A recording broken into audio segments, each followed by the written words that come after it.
You said never let me go.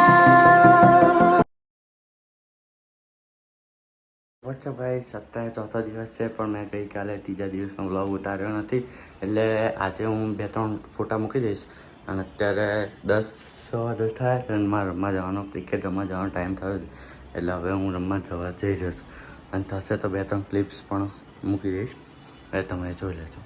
ચલો by. નીચે જઈને ગાઈસ હવે અત્યારે હું ક્રિકેટ રમવા જઈને ઉપર જઈને જમીને આવ્યો અને મેં ક્રિકેટની ક્લિપ્સ હમણાં મળી એટલે મેં ઉતારી નથી એટલે ના નથી ઉતાર્યો એટલે હવે અત્યારે અમે કાલે અમરેલી જવાનું છે ને તેના માટે અત્યારે માતાજીની ચુંદડી લેવા જઈએ છીએ તો એના માટે અત્યારે હું મારો ભાઈ અને મારી બેન નીચે ઉતર્યા છે. હવે એ લોકો આવે એટલે હું એક્ટિવા કાઢું છું અને પછી અમે જઈએ છીએ. Bye bye. તો ગાઈસ હવે અમે માતાજીની સાડી અને જે લેવાનું હતું એ બધું લઈ લીધું અને આ તું શું કરે તું આજે વાળો ધ્યાન આપે ને અહીંયા જો ને હાલો અને કલર લઈને હવે ઘરે જઈશું થોડી વાર.